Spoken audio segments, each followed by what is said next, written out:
ఇప్పుడు ట్రంప్ గెలిచిన తర్వాత మరి అన్ని దేశాలకు ఆయన టారిఫ్ విధిస్తున్నట్లుగా ఒక ప్రకటన చేశారు. హ్మ్. మరి ఇండియాకు కూడా అది వర్తిస్తుంది.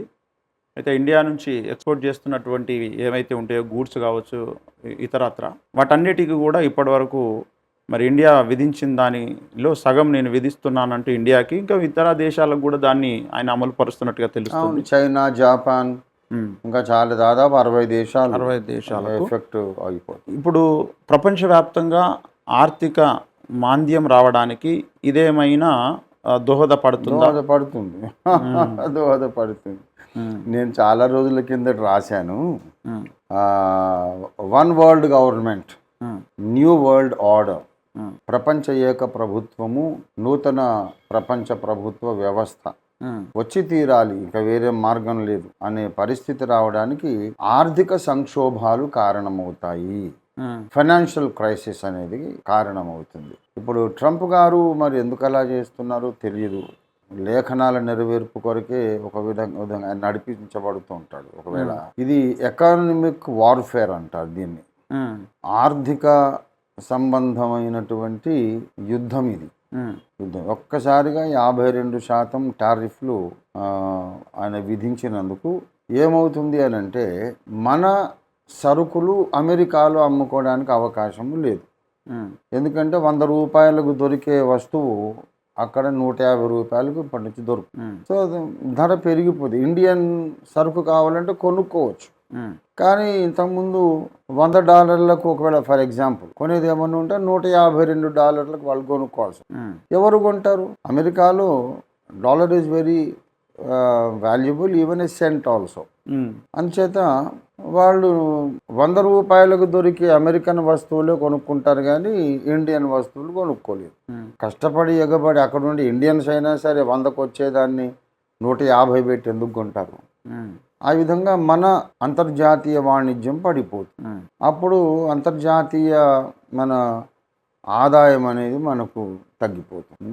విదేశీ మారక ద్రవ్యము, విదేశీ మారక నిల్వలు తగ్గిపోయి, ఇంకా ఏమైనా మనం అక్కడి నుంచి ఏదైనా మనం కొనుగోలు చేయాలి అని అంటే దాన్ని మాత్రం మనం మామూలు రేటుకే కొనాల్సి వస్తుంది. లేదు మనం రోషానికి పోయి అమెరికా నుండి, ఇతర దేశాల నుండి, దాని మిత్ర దేశాల నుంచి ఏదైనా మనం దిగుమతి చేసుకోవాలనుకోండి, దాని మీద కూడా మనం 52% సుంకం విధిస్తాం అని రోషానికి వచ్చి మనం చేస్తే అప్పుడు దేశ ప్రజలందరూ ఇబ్బంది పడిపోతారు. అప్పుడు ఏది కొనుక్కోలేరు, ఇల్లు కట్టుకోలేరు, ఏ వ్యాపారము చేయలేరు. ప్రభుత్వాలు నెలకొల్పే పార్టీలు మొదలుకొని రోడ్ సైడ్ ఉన్నటువంటి చిన్న బడ్డీ కొట్టి వ్యాపారి వరకు అందరి మీద ఈ భారం పడుతుంది. ఇది ఒక ఆర్థిక రంగంలో ఒక యుద్ధం లాంటిది.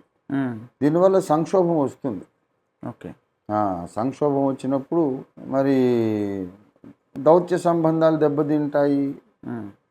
రాకపోకలు, మరి కామన్ ఇంట్రెస్ట్ ఉన్నటువంటి వ్యాపార పెట్టుబడులు అవన్నీ కూడా దెబ్బతింటాయి. అప్పుడు అమెరికన్ కంపెనీలు కానీ, ఇప్పుడు first of all American products అన్నీ కూడా ఇండియాలో మనం వాడడం నిషేధించాలి.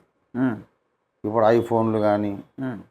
ఈ దీన్ని ఏమంటారు వాట్సాప్లు, యూట్యూబ్లు కానీ, ఇటువంటివి కానీ అవన్నీ కూడా నిషేధించాలి. హ్మ్. మరి నిషేధించగలమా అంటే మనము దాన్ని వదులుకోలేనంతగా అడిక్ట్ అయిపోయాం. హ్మ్. దానికి ఇప్పుడు ప్రస్తుతం ఆల్టర్‌నేట్ కూడా కనబడట్లేదు. ఆల్టర్నేటివ్ మనకి ఇంకోటి లేదు. చైనా వాళ్ళకైతే ఉంది. ఉంది. ఈ యూట్యూబ్, వాట్సాప్ ఇది లేకుండా వాళ్ళు వేరేది క్రియేట్ చేసుకున్నారు ఆల్రెడీ. అవును. మరి మనకేమో ఇప్పుడు మతం గొడవ తప్ప ఈ డెవలప్మెంట్ గొడవ లేదుగా. లేదు కదా! వాళ్ళు తెలివైన వాళ్ళు. వాళ్ళ మతం లేదు, దేవుడు లేదు, ఏం లేదు. ఆ!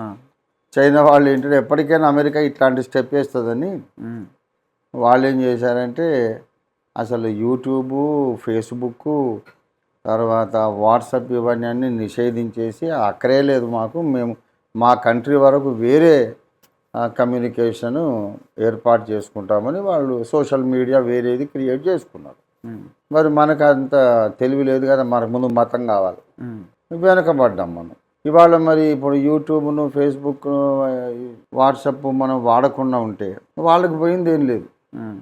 అవును. కానీ మరి మనకు అది సర్వైవలే ఒక ప్రాబ్లం లాగా మారిపోతుంది. అందుచేత ఇది పెను సంక్షోభానికైతే దారితీస్తుంది. హ్మ్. అల్టిమేట్గా నేను ఎంతో కాలం కిందట చెప్పాను, ఆర్థిక సంక్షోభాలు కూడా కారణమవుతాయి.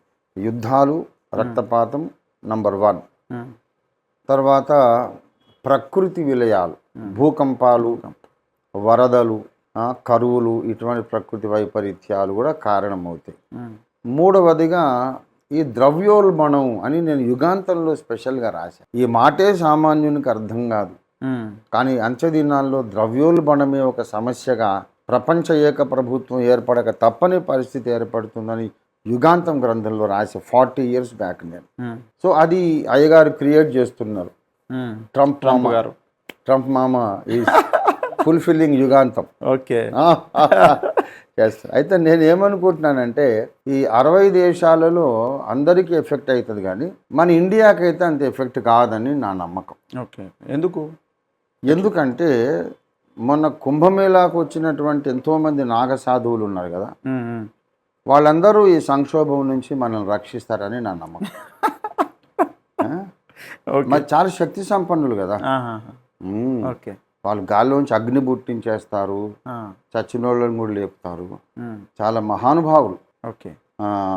అది మరి అలాగే శంబలలో ఉన్నటువంటి సిద్ధ గురువులు ఉన్నారు కదా, ఉమ్, వాళ్ళందరూ కూడా ఈ పెను సంక్షోభం నుండి తప్పక భారత్ని రక్షిస్తారు. ఓకే. కాబట్టి నాకు ఒక ఆశ ఉంది ఏంటంటే ఈ సందర్భంగా భారత్ గొప్పతనాన్ని ప్రపంచం చూస్తుంది. ఉమ్, ఉమ్, ఓకే. మేము పెట్టిన టారిఫ్ను బట్టి 59 దేశాలు కుదేలైపోయినాయి. ఉమ్, ఓన్లీ భారత్ అయితే నిలబడింది. ఉమ్, మన విశ్వగురువు గారు, తర్వాత మన ఆధునిక చాణక్యుల వారు, వాళ్ళు ఇద్దరు, తర్వాత ఈ నాగ సాధువులు, తపశ్శక్తి సంపన్నులైనటువంటి సిద్ధాశ్రమ వాసులు, శంబల వాసులు, మరి వీళ్ళందరూ కూడా ఈ సంక్షోభం నుంచి దేశాన్ని రక్షిస్తారనేది నా నమ్మకం. Let us see what wonder they will work out, what miracle they will work. Okay. Okay sir. సరే, మరి అమెరికాకైనా ఏమైనా లాభం అవుతుందంటారా? అమెరికాకు లాభం కదా ఏంటంటే వేరే వాళ్ళ దేశాల వస్తువులు వాళ్ళ దేశంలో మార్కెట్ అవ్వదు, వాళ్ళ మిత్ర దేశాలలో మార్కెటింగ్ అవ్వదు, ఉమ్, కానీ వాళ్ళ వస్తువులు అందరూ కొనుక్కుంటారు. ఉమ్, ఇప్పుడు నేను తయారు చేసే వస్తువులన్నీ మీరు కొనక తప్పదు. ఉమ్, మీ వస్తువులు ఏది నేను కొనుక్కోను, ఉమ్. మరి నాకు లాభం కదా. అదే. అంటే అమెరికా కూడా ఆర్థికంగా పతనం అయిపోతుంది అంటూ కూడా చెప్పారు కదా, అంటే దీని తర్వాత నెక్స్ట్ ఆ స్టెప్లోకి వెళ్ళే అవకాశం. ఇప్పుడు వీళ్ళందరూ ఒకటి అవుతారు. ఆ, వీళ్ళందరూ ఈ లోపల వాళ్ళకు కొన్ని ఉమ్, అగ్ని ప్రమాదాలు జరుగుతాయని చెప్పాను నేను, చాలా దాంట్లో క్లియర్గా చెప్పాను. అగ్ని ప్రమాదాలు చాలా జరుగుతాయి, భూకంపాలు వస్తాయి, తర్వాత ఆర్థిక వ్యవస్థ కుప్పకూలిపోతుంది అమెరికాలో. ఆ సమయంలో ఏ దేశం కూడా వాళ్ళకి సహాయం చేయడానికి రాదు, ఆ, ఇలా వేధించారు కాబట్టి. ఉమ్, ఉమ్. ఓకే. అంటే భవిష్యత్తులో ఇక ఒకటి తర్వాత ఒకటి ఏదో ఒక విధంగా అంతా నాశనానికే వచ్చింది. ఉమ్, ఆఖరికి ప్రపంచ ఏక ప్రభుత్వం రావాలి. ఉమ్, అదైనాక 42 నెలలకు నిజమైన యేసుక్రీస్తు ప్రభు శాంతి స్థాపకునిగా వస్తాడు, వచ్చి తీరుతాడు. 100% షూర్. రేపు ఉదయం సూర్యోదయం తూర్పున జరుగుతుంది ఉమ్. అనేది ఎంత వాస్తవమో, ఎంత నిశ్చితమో, యేసు ప్రభు వారు రావడం కూడా అంత నిశ్చయం. తప్పకుండా ప్రభు వస్తారు. అప్పుడే సమస్యలే లేనటువంటి స్వర్ణయుగం భూమి మీద వస్తుంది. Okay sir. ఓకే.